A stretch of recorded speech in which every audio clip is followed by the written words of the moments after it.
So I wanted to make a video about the nature of the ego and criticism. Essentially, the language of the ego is offense. If you are taking offense at something that somebody says, that is a response that is coming from ego. And so it's a good way to know when somebody's gotten into that part of you that isn't really authentic to who you are and to what is true to you, because what they have done is that they have presented an idea to you that you are taking as criticism of you from them in some way. Because if you are looking at an idea about society that you find to be offensive, you're taking offense on behalf of people in society, which doesn't really need to happen. You don't need to take offense in order to respond to a situation in a way that is appropriate.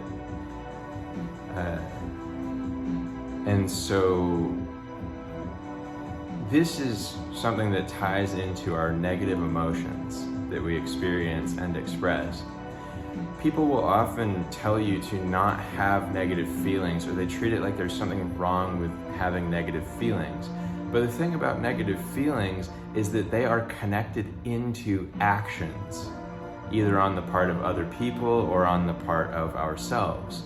And they have a criticism built into them, because the negative feeling would not exist if there weren't something to criticize at some point or place in time in the world that somebody did, because you had to have a negative effect from something reach you in order for you to have that negative feeling to express in the first place.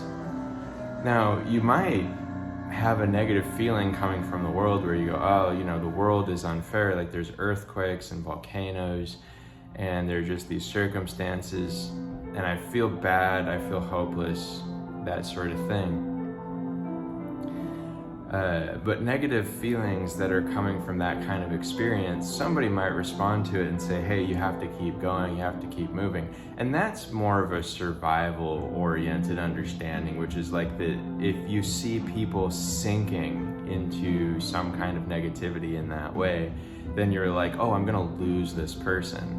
And you don't want to have that happen.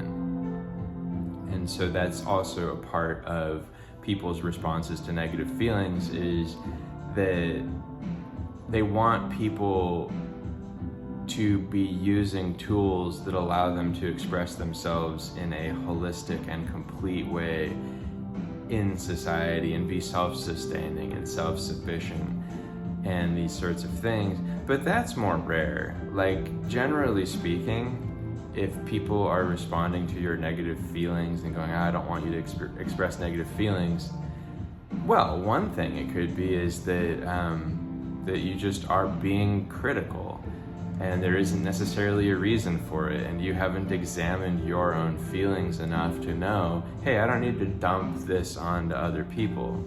Because that's another aspect of things, is that people are sensitive and they feel feelings together. So if somebody feels down, it can bring everybody down, in a sense.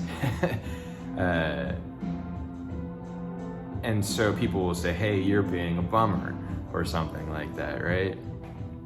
But what underlies all of this, and the reason that people often don't want to look at negative feelings, is one thing is they just feel like those feelings cannot be healed. They don't feel like they can be addressed, so it doesn't seem like there's any reason to keep looking at them. It seems like somebody is just ruminating pointlessly. They're spiraling inward into this mire, and they just need to pull themselves out, and that's the key.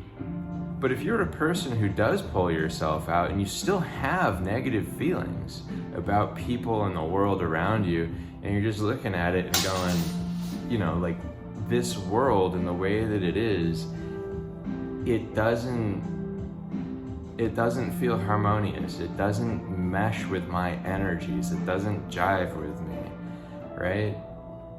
If you're coming from that place of feeling, other people can look at that and say, hey, the fact that you feel that way, I receive it as a negative thing, and it comes across as criticism. Like, what, my culture isn't good enough for you, my food isn't good enough for you, my music, my movies, my thoughts, my feelings aren't good enough for you. Have I not done enough? Like, might come up in relationships, right? But having preference and expressing, hey, this situation doesn't suit my preference, is not fundamentally a bad thing. It's a negative feeling in the sense of saying, hey, I'm going to reject whatever is here to some degree because it doesn't quite fit with me, but that can send you in another direction where you go and find the thing that does fit you, and so that can be positive. But the reason that people receive negative feelings as criticism is that the feeling, if it is connected to them and exists because of things that they've done, even if you have the best intentions and you're just going, hey, look, like, I recognize that people are not capable of going through the world without causing some disruption at some point to other people, oftentimes because people's personalities need to be aligned for them to not disrupt each other. And if you're coming from that place, and then you say, well, but the effect that you had on me, was very negative, people might not want to look at that because they go, well, what to you in that situation is a feeling, to them is just a perspective. They go, hey, you don't have to keep looking at it that way. You can move on, you can live in the now, you can live in this world. And they go, well, that's perfectly okay, so why don't you do that? And why do you have to feel these feelings that are critical, essentially? But the reason a person will respond to you that way, again, is because they think there isn't something to be done with negative or critical feelings.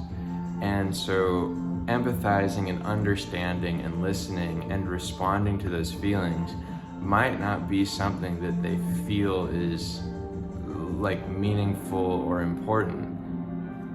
And they don't necessarily want to encounter their own flaws either, because the language of the ego is to receive criticism as a statement of a flaw in itself. If you're not doing that, if you're not receiving people's statements about you as a criticism that indicates a flaw in your ego itself, like in you is how you experience it, but it's really about ego, because if you get down to receiving an idea about a flaw in you, you're just going, oh, that's just an idea. Like, you don't care. It doesn't matter. People can say whatever they want to you, and it just doesn't matter. It's just words coming out of their mouth. If you're going to get offended by something about that, the thing you're getting offended by is the idea that they would see things that way. But why would you take offense at how they see things, how they look at things? It's like getting mad at a child for not knowing how to, manage a checkbook and a household or something. It's a skill that you have to have. You have to learn it. You have to come to that place. And so if somebody is coming from a very kind of a low place of being hypercritical and seeing everybody else as garbage or whatever, you can look at it and you go, wow, why would you say that? Why would you think that? Why would you think that about how I do things? Or you can just go, that's just their opinion, That's just how they think. That's just how they feel.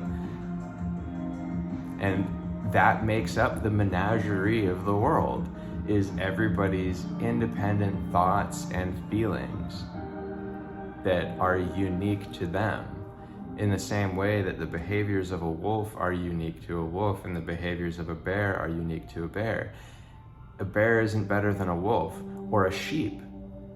The behaviors of a sheep are unique to a sheep, and sheep feel approachable and friendly and comfortable. And we might love them for that, compared to seeing like a bear in the wild, right?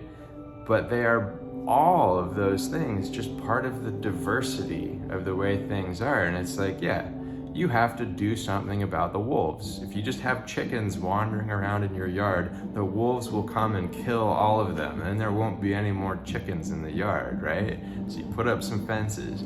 That's what you do with people. You don't get offended at the wolf. You don't go, "You goddamn wolves, how dare you? How dare you eat my chickens?" Like, if you do, if you're like, what were you thinking, wolf? Why would you eat my chickens? Like, and you're taking offense at this animal's existence. Like, how insane would that be, right? So anyway, that's my message about this. Like, offense is the language of the ego. It receives negative feelings from other people as criticism. Criticism is what generates offense, because criticism indicates a flaw, and the ego is worried about its own flaws. That is its nature, is to try to root out those flaws. And one of the ways it does it is by denying its existence. It goes, "I'm not flawed. I don't need to change. I can't change. I'm perfect the way I am." But another thing that happens, though, is that the ego goes, "Well, if I'm flawed, then that means I can't provide myself with the things that I need and that I'm looking for. And so I can't be flawed, because if I can't provide for myself, that's death." This is a survival mechanism. But what it's not recognizing is that by pushing away that way, by going, "Oh, if I'm flawed, then I can't provide for myself and I can't encounter that reality, so I'm going to push it away," then it pushes away the understandings that would help it to actually thrive and grow and survive. Yeah, so hopefully that helps somebody. Thank you.